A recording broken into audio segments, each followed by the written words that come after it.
And I suppose the other question is sort of why now? Because you've got a huge amount of experience of working in a range of industries around the world.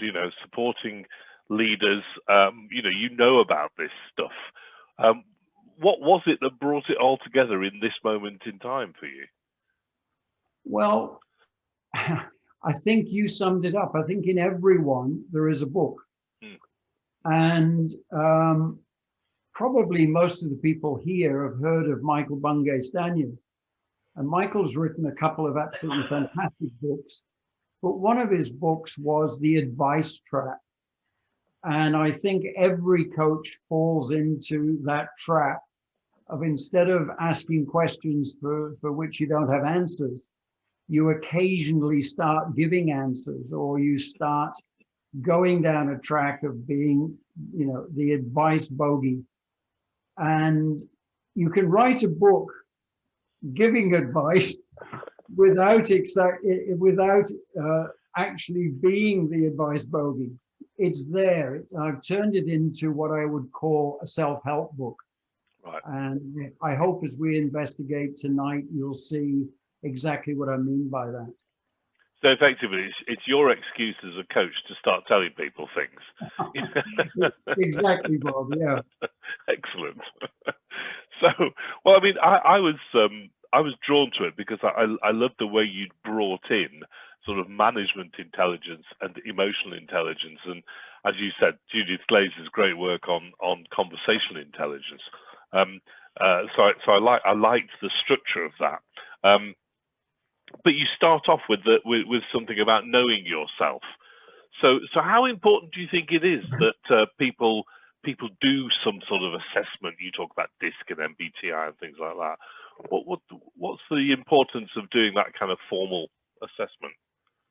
I think it's absolutely critical. I think there's enough people in my book. I love using quotes. And one of the key quotes that came from Paul Meyer. Paul Meyer was the founder of LMI, Leadership Management Institute in the US. And I worked for a while with LMA in Australia, Leadership Management Australia. Paul Meyer said, you can't lead others until you can lead yourself.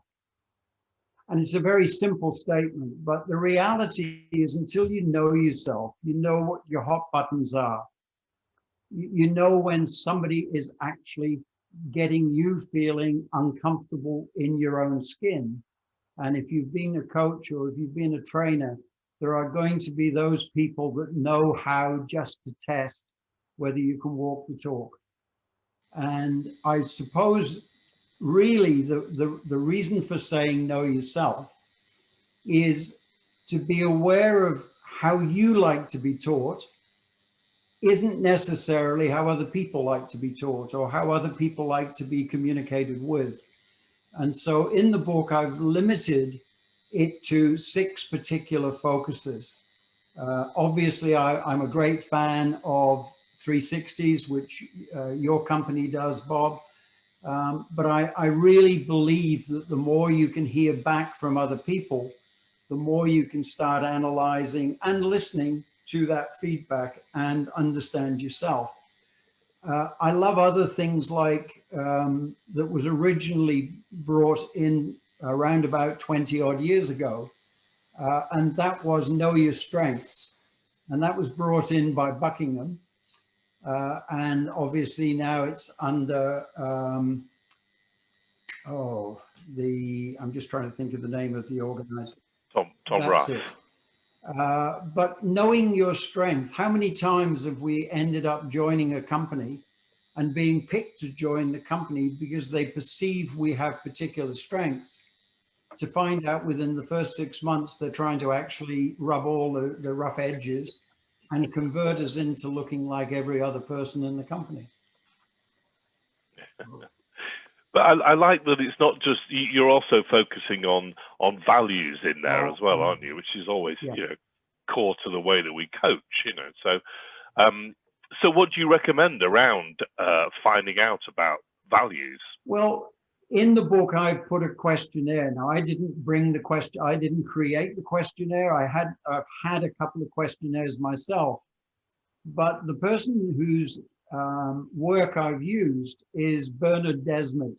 And Bernard Desmet's a South African that lives and works in Australia, in Sydney. He's the most gracious man, one of the most gracious men I've met in the coaching fraternity. And I wrote him a little note at Christmas and thanked him generously for having been so supportive in my using some of his work.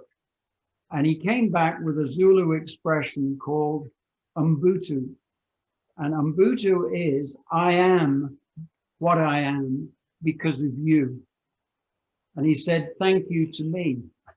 And yet I was thanking him for having allowed me to use his questionnaire.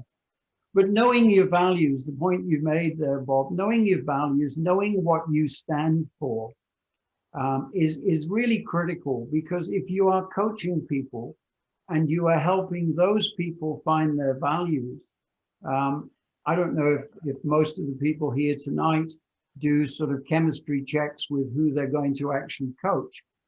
But I've turned down on occasions people because we literally are not even on the same wavelength.